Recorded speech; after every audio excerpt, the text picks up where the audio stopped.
তো আজকে আমি তোমাদের এই ভিডিওটিতে করাবো, দেখতেই পাচ্ছ লেখা আছে হলো সিলিন্ডার, ফাঁপা বা শূন্যগর্ভ চোঙ।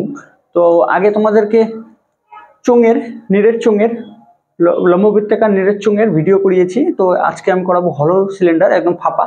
তো প্রথমে ছবিটা এঁকে নিচ্ছি। তো সিলিন্ডারের ছবিটা আগেই এঁকেছি, ডেসক্রিপশন দেওয়া আছে, সেখান থেকে সিলিন্ডার চ্যাপ্টারটি দেখে নিও, তাহলে বুঝতে পারবে। এই হচ্ছে সিলিন্ডার, লম্ববৃত্তাকার চোঙ। তো কিন্তু এই চোঙটি কি হবে, হলো মানে ফাঁপা, ভিতরটা ফাঁপা থাকবে। তাহলে কি হবে, ভিতরে আরেকটা চোঙ হবে ছোট।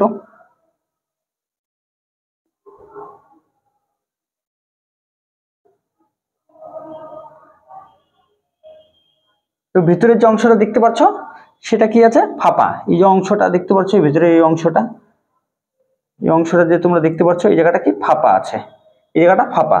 তাহলে কটা চোঙ হয়েছে এখানে, দুটো চোঙ হয়েছে। তাহলে এই চোঙটা কি ফাঁপা, হলো সিলিন্ডার। তাহলে ফাঁপা চোঙের ভূমির ক্ষেত্রফল, তাহলে এই ভূমির ক্ষেত্রফলটা কি হবে, টোটাল এই বড় ক্ষেত্রফলটা। তো ধরে নাও এখানে এই ছোট যে বৃত্তটা আছে, এই ছোট বৃত্তটার ব্যাসার্ধ কত, ছোট বৃত্তটার ব্যাসার্ধ আর ধরে নিলাম, আর ছোট আর। আর যে বড় বৃত্তটা আছে নিচে দেখতে পাচ্ছ, বড় বৃত্তটা, তার ব্যাসার্ধটা কত ধরে নিলাম, বড় আর। মানে এই বড় ব্যাসার্ধটা, এই বড় বৃত্তটার ব্যাসার্ধ বড় আর, আর ছোটটার ধরে নিলাম ছোট আর। এই জায়গাটা বুঝতেই পারছো, এখান থেকে এটা ছোট আর, আর এখান থেকে এই বৃত্তটার ব্যাসার্ধ বড় আর ধরে নিয়েছি। তাহলে কি করব, বড় বৃত্তটার ক্ষেত্রফল থেকে ছোট বৃত্তটার ক্ষেত্রফলটা বাদ দিলেই আমি কি পেয়ে যাবো, ভূমির ক্ষেত্রফল পেয়ে যাবো। তাহলে তাই করেছি, পাই আর স্কোয়ার, বৃত্তের ক্ষেত্রফলের সূত্র। তাহলে পাই বড় আর, তাহলে বড় বৃত্তটার থেকে ছোট বৃত্তটা বাদ দিলে ভূমির ক্ষেত্রফল পেয়ে গেলাম। তাহলে দেওয়া আছে, প্রথমটা দেখে নাও। এবার ফাঁপা চোঙের মোট বক্রতলের ক্ষেত্রফল। তো মোট বক্রতলের ক্ষেত্রফল বের করতে বলছে। তাহলে বাইরের দিকেও বক্রতল আছে, আবার ভিতরেও বক্রতল আছে, বুঝতেই পারছো, কারণ এখানে ফাঁপা। আর নিরেট চোঙের ক্ষেত্রে কি ছিল, পুরোটাই মানে বাইরের অংশ দিয়ে হতো, কারণ পুরোটা নিরেট মানে ভর্তি ছিল। তাহলে এখন এখানে যেহেতু ফাঁপা আছে ভেতরটা, তাহলে কি করব, বাইরের বক্রতলটা লাগবে, আবার ভিতরের বক্রতলটাও লাগবে। ভিতরে যে চোঙটা আছে, ছোট চোঙটা যেটা ফাঁপা, সেই চোঙটার বাইরের বক্রতলটার ক্ষেত্রফল লাগবে প্লাস বাইরের ক্ষেত্রফলটা, তাই বলেছে এখানে। তাহলে টু পাই আর এইচ। তাহলে বাইরের বৃত্তটার কি হবে, পরিধির সাথে হাইট দিয়ে গুণ করে দিয়েছি, 2 পাই আর। বৃত্তের পরিধির সূত্র কি, 2 পাই বড় আর, আর এইচ হাইট দিয়ে গুণ করে দিয়েছি। তাহলে বাইরের বক্রতলের ক্ষেত্রফল পেয়ে গেলাম, আর ভিতরের বক্রতলের ক্ষেত্রফলটা কত হবে, 2 পাই ছোট আর হবে, ভিতরেরটা ছোট আর, হাইট দিয়ে গুণ করে দিয়েছি। এটা হাইটটা হচ্ছে এইচ, হাইটটা হবে এইচ। তো তাই করেছি। তাহলে দুইটাই পেয়ে গেলাম বক্রতলের ক্ষেত্রফল। তাহলে সমগ্র তলের ক্ষেত্রফল কি হবে, ভূমির ক্ষেত্রফল। তাহলে এখানে ভূমি কটা আসবে, দুটো আসবে, এই জন্য 2 দিয়ে এখানে গুণ করেছি, দুইটা ভূমি। আর এখানে যেহেতু ভূমির ক্ষেত্রফল একটা বের করেছি, একটা ভূমির ক্ষেত্রফল বের করেছি, তার জন্য পাই আর স্কোয়ার মাইনাস পাই ছোট আর স্কোয়ার এসেছে। কিন্তু এখানে 2 দিয়ে কেন গুণ হয়েছে, কারণ দুটা ভূমি আর বক্রতলের ক্ষেত্রফল। তাহলে আমি সমগ্র তলে একদম টোটাল ক্ষেত্রফলটা পেয়ে যাবো, এই ফাঁপা সিলিন্ডারের টোটাল ক্ষেত্রফলটা পেয়ে গেলাম। এবার বলেছে চোঙটির ভেতরে ফাঁপা অংশের আয়তন। এবার ভেতরে যে ফাঁপা অংশটা আছে তার আয়তন বের করতে বলছে। তার মানে ছোট চোঙটা মানে ফাঁপা চোঙটা, ছোট চোঙটা, তাহলে পাই আর স্কোয়ার এইচ। তাহলে এই হচ্ছে আয়তন, ক্ষেত্রফলের সাথে হাইট দিয়ে গুণ করে দাও। ছোট আর, যেহেতু ছোট আর কেন হয়েছে, কারণ এখানে ফাঁপা অংশটা বলেছে, বাইরের অংশটা আর বলেনি। বাইরের অংশটা বের করতে গেলে কি করতে হবে, পরে নিচেটা দেখো ফাঁপা অংশ বাদে। তাহলে কি বাইরের অংশটা বের করতে গেলে আমাকে প্রথমে টোটাল যে বড় বৃত্তটা আছে সেই বৃত্তটার ক্ষেত্রফল পাই আর স্কোয়ার এইচ হাইট দিয়ে গুণ করলাম, তাহলে আয়তনটা পেয়ে গেলাম, টোটাল আয়তন এবার পেয়ে গেলাম পাই আর স্কোয়ার এইচ। এটা টোটাল আয়তন, এটা হচ্ছে এই চোঙটা টোটাল আয়তন। তার মানে এটা কি নিরেট গোলকের আয়তন পেয়ে গেলাম, নিরেট লম্ববৃত্তাকার চোঙের আয়তন পেয়ে গেলাম। তাহলে তার সাথে এবার যদি ফাঁপা অংশটা বাদ দিয়ে দিই, তাহলে তো আমি এই ফাঁপা অংশ মানে হলো সিলিন্ডারের আয়তনটা পেয়ে যাবো, তাই করেছি। তাহলে ভিতরে যে ফাঁপা অংশটা বাদ দিয়ে দিলাম পাই আর স্কোয়ার এইচ, তার আয়তন বাদ দিয়ে দিলাম টোটাল আয়তন থেকে, তাহলে ফাঁপা অংশটার আয়তন পেয়ে গেলাম, ফাঁপা অংশ বাদে আয়তন পেয়ে গেলাম। আর এখানে ফাঁপা অংশের আয়তনটা পাই আর স্কোয়ার এইচ, কারণ ভিতরের সিলিন্ডারটা, ছোট সিলিন্ডার যেটা ফাঁপা, তার আয়তনটা বের করতে বলেছে ফাঁপা অংশের। তাহলে ক্ষেত্রফলের সাথে হাইট দিয়ে গুণ করে দিলাম, তাহলে আয়তন পেয়ে গেলাম। তাহলে কনসেপ্টটি দেখে নাও, এবার অঙ্কের মাধ্যমে কনসেপ্টটি বুঝিয়ে দিচ্ছি। নেক্সট যাবো এবার 1 নম্বর অঙ্কে। তো 1 নম্বর অঙ্ক থেকে বলেছে একটি ফাঁপা বা শূন্যগর্ভ চোঙের বহিঃব্যাসার্ধ 4 সেমি এবং অন্তঃব্যাসার্ধ বলেছে 3 সেমি হলে ভূমির ক্ষেত্রফলটা বের করতে বলেছে। তাহলে প্রথমে ফাঁপা চোঙটা এঁকে নিচ্ছি। এই হচ্ছে চোঙ, ভিতরে কি আছে, ফাঁপা আছে, ভিতরে আর একটা চোঙ আছে, এই চোঙটা ফাঁপা। তাহলে এই বলেছে এই ভূমির ক্ষেত্রফলটা বের করতে বলেছে। তাহলে কি করব, বড় ব্যাসার্ধটা কি ধরে নেই, বড় আর, আর যে ছোট বৃত্তটা আছে তার ব্যাসার্ধটা ছোট আর ধরে নিলাম। তাহলে সূত্রটা কি ছিল, বড় ব্যাসার্ধ থেকে বড় বৃত্তটার ক্ষেত্রফল থেকে ছোট বৃত্তটার ক্ষেত্রফলটা বাদ দিলে আমি ভূমির ক্ষেত্রফলটা পেয়ে যাচ্ছি। তাহলে এখন কি করব, পাই আর স্কোয়ার মাইনাস পাই ছোট আর স্কোয়ার। তাহলে বড় বৃত্তটার ক্ষেত্রফল থেকে আমি ছোট বৃত্তটার ক্ষেত্রফল বাদ দিয়ে দিলাম। তাহলে আমি কি পেয়ে যাব, ভূমির ক্ষেত্রফলটা পেয়ে যাব। আর যদি বলতো টোটাল বৃত্ত মানে দুই পাশে দুটি বৃত্তের ক্ষেত্রফল, দুটি একদম ভূমি আর দুটি যদি বলতো তাহলে কি করতাম, তখন 2 দিয়ে গুণ করে দিতাম, যেহেতু যে একটি বলেছে ভূমিটার ক্ষেত্রফল বলেছে। যদি বলতো দুটি যে বৃত্তাকার অংশ আছে তার ক্ষেত্রফল, তাহলে তখন 2 দিয়ে গুণ করে নিতাম। তো এখন এখানে তো বলেছে ভূমির ক্ষেত্রফলটা বের করতে, তার জন্য একটাই বের করব, তার সাথে 2 দিয়ে গুণ করলে তাহলে দুটারই ক্ষেত্রফল পেয়ে যেতাম, উপরে এবং নিচের চোঙটির। আর এখানে তাহলে মানটা বসিয়ে নাও, পাইটা কমন নিয়ে নিলাম 22/7। আর বড় আরটা কত, এখানে বলেছে বহিঃব্যাসার্ধ মানে বড় আর 4 সেমি, তাহলে 4 স্কোয়ার মাইনাস, আর ছোটটা বলেছে কত 3 সেমি, তাহলে 3 স্কোয়ার। তাহলে এখানে কত আসবে, 4 4 16 বিয়োগ 3 3 9, বিয়োগ করলে কত আসবে, এখানে আসবে 7। তাহলে এটা বিয়োগ করলে কত আসছে 7, এটা আর এই 7টা কাটা চলে গেল, তাহলে পড়ে রইল কত 22। তাহলে অ্যান্সার কোনটা হবে, অপশন এ। অঙ্কটা দেখে নাও, নেক্সট যাও পরবর্তী অঙ্কে। তো 2 নম্বর অঙ্কটি বলেছে একটি ফাঁপা বা শূন্যগর্ভ চোঙের বহিঃব্যাসার্ধ 5 সেমি ও অন্তঃব্যাসার্ধ 2 সেমি হলে বক্রতলের ক্ষেত্রফল বের করতে বলেছে। তো প্রথমে ছবিটা এঁকে নিচ্ছি।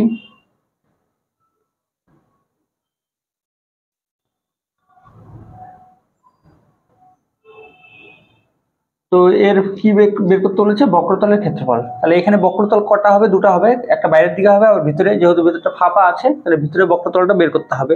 তাহলে বাইরের ব্যাসার্ধটা যদি বড় আর হয় আর ভিতরের ব্যাসার্ধ যদি ছোট আর হয়, তাহলে বাইরের বক্রতলের ক্ষেত্রফল হবে 2 পাই বড় আর এইচ, সাথে ভিতরের বক্রতলের ক্ষেত্রফল 2 পাই ছোট আর এইচ। আর যেহেতু এখানে হাইট, এবার হাইটটা লাগবে, এখন হাইটটা বলা আছে কত, এখানে 4 সেমি, আর বড় ব্যাসার্ধ বলা আছে 5 আর ছোট ব্যাসার্ধ বলা আছে 2। তো এখন এই সূত্রটাতে বসিয়ে দাও, তাহলে অ্যান্সার বেরিয়ে যাবে। তাহলে এখান থেকে 2 পাই মানে হচ্ছে 22/7, আর এইচ এর মান কত 4, কমন নিয়ে নিলাম, তাহলে পড়ে রইল কত আর 5 যোগ 2, তাহলে এই আর এই আরটা পড়ে রইল, আর বাদ বাকি 2 পাই এইচ কমন নিয়ে নিলাম। তাহলে এখন এখান থেকে কত আসবে 7, এই 7 আর এই 7 কাটা চলে গেল, তাহলে এখানে কত আসবে 44, আর 4 গুণ করলে কত আসবে 4 4 16 6 হাতের 1 4 4 16 1 17, তাহলে 176। তাহলে অপশন ডি, বক্রতলের ক্ষেত্রফল 176 বর্গ সেমি। অঙ্কটা দেখে নাও, নেক্সট পরবর্তী অঙ্কে। তো 3 নম্বর অঙ্ক থেকে বলেছে একটি ফাঁপা বা শূন্যগর্ভ চোঙের বহিঃব্যাসার্ধ 4 সেমি ও অন্তঃব্যাসার্ধ 3 সেমি হলে সমগ্র তলের ক্ষেত্রফল বের করতে বলেছে। আর উচ্চতা দেওয়া আছে 5 সেমি, হাইটটা দেওয়া আছে কত 5 সেমি। তো সমগ্র তলের ক্ষেত্রফলটা বের করতে বলেছে। তা প্রথমে চোঙটা এঁকে নিচ্ছি।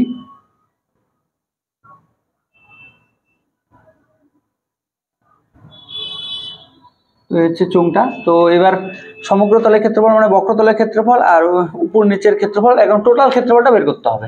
তাহলে ভূমির ক্ষেত্রফলের সূত্রটা কি ছিল, ভূমির ক্ষেত্রফল না, এবার উপর নিচে মানে ফাঁপা চোঙের উপর এবং নিচের ক্ষেত্রফলটা এবং পার্শ্বতলের আর ভেতরের যে বক্রতলের ক্ষেত্রফল, এই টোটাল ক্ষেত্রফলটা বের করতে হবে। তাহলে প্রথমে উপরে আর নিচের ক্ষেত্রফলটার সূত্র কি সেটা আগে লিখে নিই। তাহলে ভূমির ক্ষেত্রফল কি বের করেছিলাম, পাই বড় আর স্কোয়ার মাইনাস পাই ছোট আর স্কোয়ার, এটা হচ্ছে ভূমির ক্ষেত্রফল। তো এখান থেকে পাইটা কমন নিয়ে নাও, পাই কমন নিলে পড়ে রইল আর স্কোয়ার মাইনাস বড় আর ছোট আর স্কোয়ার।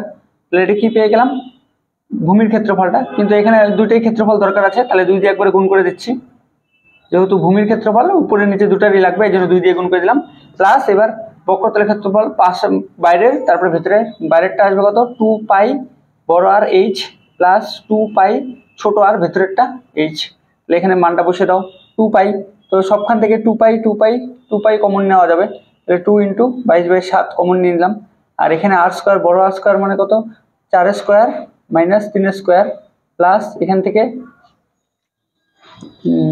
বড় আর কত 4, আর হাইট কত, এখানে হাইট হচ্ছে 5 যোগ এখানে ছোট আর কত 3, আর হাইট কত 5। তাহলে এখন এটাকে সলভ করো, তাহলে 2 × 22/7 গুণন এটা তাই কত আসবে 4 4 16 আর 3 3 9, 16 থেকে 9 বিয়োগ করলে আসবে 7, যোগ এখানে আসবে কত 4 5 20 যোগ 3 5 15, তাহলে এখান থেকে কত আসলে যোগ করলে 35 7 42 আসবে। তাহলে 2 × 22/7 গুণন 42, 7 দিয়ে কাটো 6, তাহলে কত আসবে এখানে 44 সাথে 6 দিয়ে গুণ করে দাও, 4 6 24 4 হাতে 2, 4 6 24 25 26 264, তাহলে অপশন আসবে ডি। তো এটা সমগ্র তলের ক্ষেত্রফল। তাহলে অঙ্কটা দেখে নাও নেক্সট পরবর্তী অঙ্কে। তো 4 নম্বর অঙ্ক থেকে বলেছে একটি ফাঁপা বা শূন্যগর্ভ চোঙের বহিঃব্যাসার্ধ 5 সেমি ও অন্তঃব্যাসার্ধ 4 সেমি হলে চোঙটির এবার নিরেট অংশের আয়তন বের করতে বলেছে। তাহলে নিরেট অংশের আয়তন, তাহলে ছবিটা প্রথমে এঁকে নিচ্ছি। এই যে নিরেট অংশটা আছে, যে নিরেট অংশটা যে আছে, এই নিরেট অংশটার যে ফাঁপা অংশটা বাদ দিয়ে নিরেট অংশটার আয়তনটা বের করব। তাহলে আমি কি করব, টোটাল আয়তন থেকে যদি ফাঁপা অংশটার আয়তন বাদ দিয়ে দিই তাহলে আমি পেয়ে যাব। তাহলে টোটাল অংশটার আয়তন কি হবে, পাই বড় টোটাল আয়তনটা, টোটাল নিরেটটার যদি আয়তন বের করো তাহলে বড় আরটা দরকার হবে, তাহলে বড় আর, তাহলে পাই r² h, ক্ষেত্রফল দিয়ে ক্ষেত্রফলের সাথে হাইট দিয়ে গুণ করে দেবো। আর ফাঁপা অংশটার আয়তন মানে এবার ছোট ব্যাসার্ধটা লাগবে এখানে, এই ছোট ব্যাসার্ধটা, তাহলে পাই r² h, তাহলে ফাঁপা অংশটার আয়তন বাদ দিয়ে দিলাম তাহলে টোটাল অংশ থেকে, তাহলে এবার নিরেট অংশটা আয়তন পেয়ে যাব। তাহলে এখন এখান থেকে পাই মানে 22/7 আর হাইটের মান কত এখানে 7, তাহলে কমন নিয়ে নিলাম, পড়ে রইল কত r² মানে 5² বিয়োগ ছোট আর 4², তাহলে 7 7 কাটা চলে গেল, তাহলে এখানে পড়ে 22, আর এখানে কত আসবে 25 বিয়োগ 16, বিয়োগ করলে কত আসছে 9, তাহলে একবারে 9 দিয়ে গুণ করে দাও, 9 2 18 8 হাতের 1, 9 2 18 19, 198 ঘন সেমি, তাহলে কোনটা হবে অপশন ডি। তাহলে আয়তন বেরিয়ে গেল নিরেট অংশের আয়তন। আমরা দেখে নাও নেক্সট যাবো পরবর্তী অঙ্কে। তো 5 নম্বর অঙ্ক থেকে বলেছে একটি ফাঁপা বা শূন্যগর্ভ চোঙের অন্তঃব্যাসার্ধ দেওয়া আছে 3 সেমি ও উচ্চতা দেওয়া আছে 7 সেমি হলে চোঙটির এবার ফাঁপা অংশের আয়তনটা বের করতে বলেছে। তাহলে প্রথমে চোঙের ছবিটা এঁকে নিচ্ছি। এই হচ্ছে চোঙের এই ফাঁপা অংশটা যে আছে, এই ফাঁপা অংশটা ভিতরের এই ফাঁপা অংশটার এবার আয়তনটা বের করতে বলেছে। তাহলে তার ব্যাসার্ধ দেওয়া আছে কত, এই বৃত্তটার ব্যাসার্ধ দেওয়া আছে 3 সেমি আর হাইটটা দেওয়া আছে কত 7 সেমি, তাহলে ক্ষেত্রফল পাই r² h, হাইট দিয়ে গুণ করে দিলেই আয়তন পেয়ে যাবো। তাহলে পাই এর মান কত 22/7 আর r², আর এর মান কত এখানে 3, তাহলে কটা 3 হবে, দুটো 3, r², আর হাইট কত 7, তাহলে 7 দিয়ে কাটা চলে গেল 7 7, তাহলে 3 3 9, 9 2 18 8 হাতের 1, 9 2 18 19, তাহলে 198, তাহলে অপশন ডি। তাহলে ফাঁপা অংশের আয়তন পেয়ে গেলাম 198 বর্গ সেমি ঘন সেমি।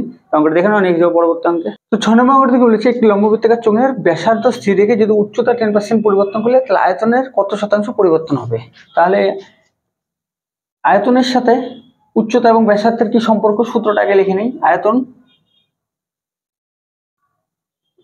তাহলে লম্ববৃত্তাকার চোঙের আয়তনের সূত্র কি, পাই r² h, তাহলে এইটা হচ্ছে সূত্র, ক্ষেত্রফলের সাথে হাইট দিয়ে গুণ করে দিলেই আয়তন পেয়ে যাবো। তাহলে আয়তনের কি পরিবর্তন হবে, তাহলে ব্যাসার্ধ কি বলেছে, ব্যাসার্ধটা একই থাকবে, ব্যাসার্ধ দরকার নেই। তাহলে উচ্চতা 10% বৃদ্ধি পেয়েছে, উচ্চতা যদি 10% বৃদ্ধি পায় তাহলে আয়তনও সেম একই 10% বৃদ্ধি পাবে, তখন হয়ে যাবে অপশন বি। আর যদি ব্যাসার্ধ বৃদ্ধি পায় তো নেক্সট অঙ্কটা আমি দেখিয়ে দিচ্ছি ব্যাসার্ধ বৃদ্ধি পেলে কিভাবে করবে। তো নেক্সট যাওয়া যাক পরের অঙ্কে। তো 7 নম্বর অঙ্কে কি বলেছে একটি লম্ববৃত্তাকার চোঙের উচ্চতা স্থির রেখে ব্যাসার্ধ 10% পরিবর্তন করলে আয়তনে কত শতাংশ পরিবর্তন হবে। তাহলে আগের অঙ্কটাতে করিয়েছি উচ্চতার পরিবর্তন হলে সেম আয়তনের পরিবর্তন সেমই হবে। তাহলে সূত্রটা লিখে নাও, আয়তন সমান সমান কি আসবে পাই r² h, তাহলে এখন এখানে ব্যাসার্ধের কি হয়েছে উচ্চতা সেম আর ব্যাসার্ধ 10% পরিবর্তন করা হয়েছে এই ব্যাসার্ধটা, তাহলে ব্যাসার্ধের ক্ষেত্রে কি হয়ে গেল, ডবল হয়ে গেল, স্কোয়ার আসছে।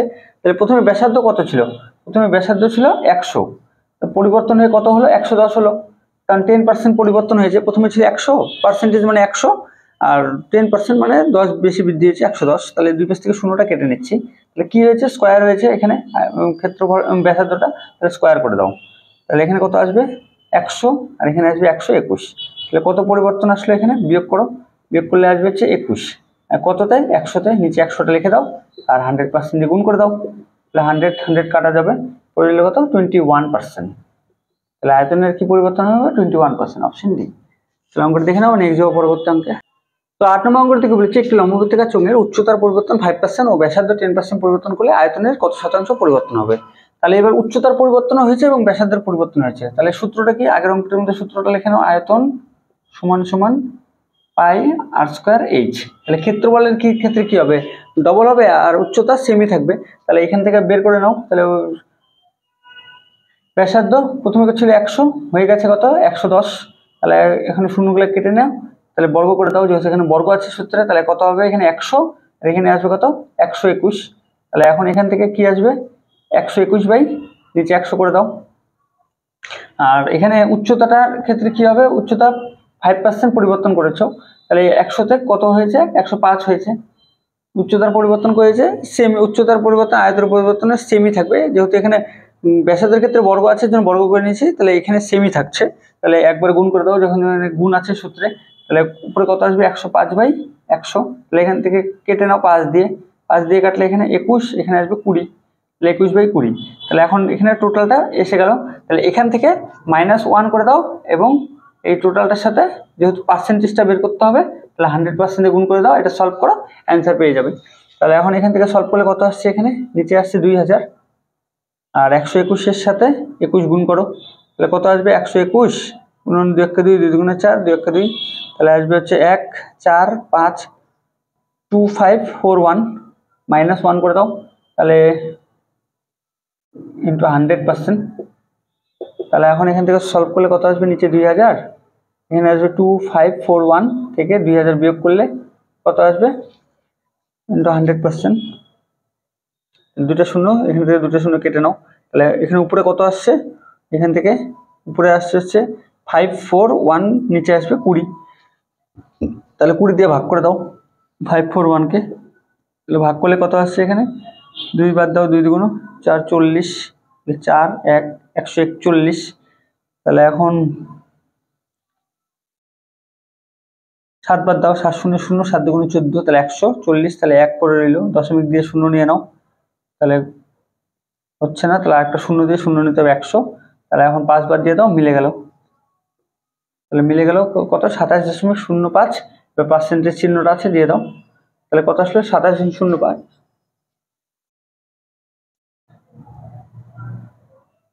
তাহলে অ্যান্সার হবে অপশন ডি 27.05। তাহলে অঙ্কটি দেখে নাও, নেক্সট যাওয়া পরবর্তী অঙ্কে।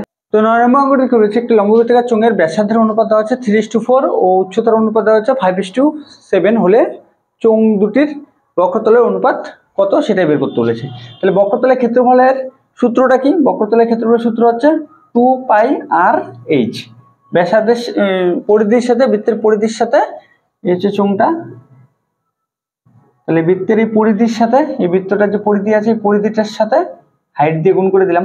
তাহলে এখানে ব্যাসার্ধ আর হাইটের কি আছে, গুণ আছে, তাহলে অনুপাত সেম গুণ করে দাও। তাহলে প্রথম চোঙটির প্রথম ফার্স্ট এবং সেকেন্ড, ফার্স্ট চোঙ সেকেন্ড চোঙ, ফার্স্ট চোঙের ব্যাসার্ধের অনুপাত কত আর 3 আর 4, আর এখানে উচ্চতার অনুপাত কত হাইট 5 আর 7, তাহলে গুণ করে দাও, তাহলে পেয়ে যাবে। তাহলে এখানে কত আসবে,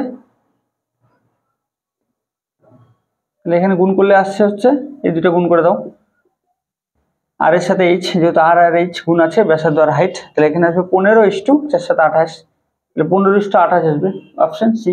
28:15 হবে না, তাহলে উল্টো হয়ে যাবে, সেকেন্ডেরটা ফার্স্টে চলে আসবে, ফার্স্টেরটা সেকেন্ডে চলে যাবে, তাহলে 15:28 অপশন সি। তাহলে অঙ্কটা দেখে নাও, নেক্সট যাবো পরবর্তী অঙ্কে। তো 10 নম্বর অঙ্কটি থেকে বলেছে, একটি লম্ববৃত্তাকার চোঙের বক্রতলের ক্ষেত্রফলের অনুপাত দেওয়া আছে 9:14 ও উচ্চতার অনুপাত দেওয়া আছে 3:7 হলে ব্যাসার্ধের অনুপাতটা বের করতে বলেছে। তাহলে বক্রতলের ক্ষেত্রফলের সূত্র কি, বক্রতলের ক্ষেত্রফলের সূত্র হচ্ছে 2πr/h, তো পরিধি বৃত্তের পরিধির সাথে হাইট দিয়ে গুণ করে দাও। তাহলে এখন এখান থেকে কি বের করতে হবে, যেহেতু বক্রতলের অনুপাতটা দেওয়া আছে, উচ্চতার অনুপাতটা বের করতে হবে। তো উচ্চতার অনুপাতটা দেওয়া আছে, তাহলে উচ্চতাটা কি আসবে, নিচে চলে আসবে হাইটটা, আর এদিকে ব্যাসার্ধের অনুপাতটা বের করতে হবে, আর দুই ক্ষেত্রে এই 2πটা কাটা চলে যাবে, 2πটা কাটা চলে যাবে। তাহলে এখানে ফার্স্ট চোঙ আর এটা সেকেন্ড চোঙ করে নাও। তাহলে বক্রতলের ক্ষেত্রফল, তাহলে ক্ষেত্রফলটা আগে লেখো, কত আসবে 9:14, তারপরে নিচে এখানে হাইটটা লেখো, হাইটের কত অনুপাত 3:7, তাহলে ব্যাসার্ধ, তাহলে এখানে এই সূত্রটাতে বসিয়ে দিলে কি আসবে, বক্রতলের ক্ষেত্রফলের সাথে হাইট দিয়ে ভাগ করে দাও, তাহলে এখানে ভাগ হয়ে যাবে। তাহলে এখন এখানে গুণ হবে না, আগের অঙ্কটাতে গুণ হয়েছিল কারণ এখানে ব্যাসার্ধ আর হাইট ছিল তাই গুণ হয়েছে, কিন্তু এখানে হাইটটা তো নিচে চলে আসলো, বক্রতলের ক্ষেত্রফলটা দেওয়া আছে, এখানে আমাকে ব্যাসার্ধটা বের করতে হবে, তাহলে হাইট দিয়ে কি ভাগ করতে হবে, তাহলে দুই ক্ষেত্রে ভাগ করে দিলে হয়ে যাবে।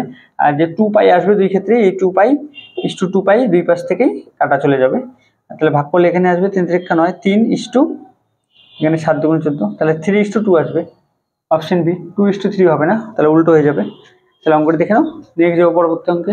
তো 11 নম্বর অঙ্কটা থেকে বলেছে দুটি লম্ববৃত্তাকার চোঙের আয়তনের অনুপাত দেওয়া আছে 75:98 ও উচ্চতার অনুপাত দেওয়া আছে 3:2 হলে ব্যাসার্ধের অনুপাতটা বের করতে হবে। তাহলে এখানে আয়তনের অনুপাত দেওয়া আছে, তাহলে আয়তনের সূত্র আমরা কি জানি? আয়তন সমান সমান ক্ষেত্রফলের সাথে বৃত্তের ক্ষেত্রফলের সাথে পাই আর স্কয়ার হাইট দিয়ে গুণ করে দেবো। তাহলে এখন এখান থেকে পাই তো দুই পাশ থেকে কাটা চলে যাবে, তাহলে এখানে ব্যাসার্ধটাই বের করতে হবে। তাহলে আয়তন কি আসবে? আয়তন নিচে হাইটটা চলে আসবে, আর আর আর আর স্কোয়ার আছে, তো স্কোয়ারটাকে একবার এদিকে বর্গমূল করে দিলাম। তাহলে এখন এটা কি আরটা বের করতে হবে, তাহলে আয়তন বাই হাইটটা তার অনুপাত দেওয়া আছে। তাহলে এখানে প্রথম আর দ্বিতীয় করে নিচ্ছি। প্রথমটার ক্ষেত্রে আয়তন কত আছে? 75:98, আর হাইট কত আছে? হাইট আছে হচ্ছে হাইটের অনুপাত 3:2। তাহলে এখন তাদের কি করব? বর্গমূল করে দেবো। কি করে? ভাগ করে। তাহলে তাই করলাম, ভাগ করে বর্গমূল করে দিলাম। তাহলে এখন এখান থেকে অনুপাতটা বের হয়ে যাবে। 3 দিয়ে এটাকে কাটলে 25, আর 2 দিয়ে এটাকে কাটলেও 4 দুগুণ 8, 9 দুগুণ 18, 49। তাহলে √/25 তাহলে বর্গমূলটা উঠে যাবে। তাহলে 5 স্কোয়ার করলেই, আর এদিকে 7 স্কোয়ার করলেই বর্গমূলটা উঠে যাবে। তাহলে কত আসবে? 5:7। তাহলে হচ্ছে অনুপাত। কোনটা হবে? Option A 5:7। 7:5 হবে না, কারণ প্রথমে 5 এসেছে তারপরে 7 এসেছে। তাহলে অপশন এ। তাহলে অঙ্কটা দেখে নাও, নেক্সট যাবো পরবর্তী অঙ্কে। তো 12 নম্বর অঙ্কটি বলেছে দুটি লম্ববৃত্তাকার চোঙের ব্যাসার্ধের অনুপাত দেওয়া আছে 2:3, উচ্চতার অনুপাত দেওয়া আছে 5:7। তাহলে আয়তনের অনুপাত কত সেটাই বের করতে বলেছে। তাহলে আগের অঙ্কটাতে কি করেছিলাম? আয়তনের সূত্র আয়তন সমান সমান পাই আর স্কোয়ার এইচ। তাহলে এখানে আয়তনটাই আমার অনুপাতটা বের করতে হবে। এখানে উচ্চতা এবং ব্যাসার্ধ দুটি দেওয়া আছে। তাহলে প্রথম চোঙ আর দ্বিতীয় চোঙ করে নিচ্ছি। তাহলে এখানে ব্যাসার্ধ কত দেওয়া আছে? ব্যাসার্ধ দেওয়া আছে হচ্ছে 2:3। যেহেতু এখানে ব্যাসার্ধের বর্গ আছে, তাহলে বর্গ করে দেবো। আর এখানে হাইটটা কত আছে? এখানে 5:7। তাহলে এই দুটো কি হবে? গুণ হবে। যেহেতু এখানে ব্যাসার্ধের সাথে হাইট গুণ হিসেবে আছে, তাহলে আয়তনটা আমাকে বের করতে হবে। তাহলে আয়তনটা বেরিয়ে যাবে, আয়তনের অনুপাত। তাহলে আয়তন ব্যাসার্ধ স্কোয়ার করে দিয়েছি। তাহলে এখানে কত আসবে? 2 দুগুণ 4, 4-এর সাথে 5 গুণ করে দাও, আর এদিকে 3 3 9-এর সাথে 7 গুণ করে দাও। তাহলে 4 5 20:7 9 63। তাহলে অপশন কোনটা হবে? Option D. তাহলে আয়তন যদি অনুপাত বের করতে পারে তো এভাবে বের করবে। আর তো আগের অঙ্কটাতে করিয়ে দিয়েছি, যদি ব্যাসার্ধ দেওয়া থাকে আয়তন দেওয়া থাকে হাইটটা বের করবে। তাহলে ব্যাসার্ধর বর্গ করে তার সাথে আয়তনটা ভাগ করে দেবে। আর যদি ব্যাসার্ধ করে তাহলে ব্যাসার্ধের সাথে কি করবে? আয়তনের সাথে হাইটটা নিচে লিখবে, উপরে আয়তনটা লিখবে, তার বর্গমূল করে দেবে। তাহলে এই ব্যাসার্ধটা পাবে। আর হাইটের ক্ষেত্রে কি হবে? হাইট সমান সমান আয়তন বাই নিচে চলে আসবে হচ্ছে আর স্কোয়ার ব্যাসার্ধের বর্গ। তাহলে যদি আয়তন আর ব্যাসার্ধ দেওয়া থাকলে হাইট এইভাবে বের করতে পারবে। তাহলে অঙ্কটা দেখে নাও। আর হলো সিলিন্ডার, ফাঁপা বা শূন্যগর্ভ চোঙের ভিডিওটি আমার এখানে শেষ। আর ভিডিওটি ভালো লেগে থাকলে অবশ্যই চ্যানেলকে সাবস্ক্রাইব করে রাখো এবং বেল আইকনে ক্লিক করো। তাহলে নতুন ভিডিও চলে তার নোটিফিকেশন তোমাদের উপরে চলে যাবে। নেক্সট দেখা হবে পরবর্তী ভিডিওতে, পরবর্তী অধ্যায়ে। আর তোমাদের বন্ধুদেরকে শেয়ার করে দিও।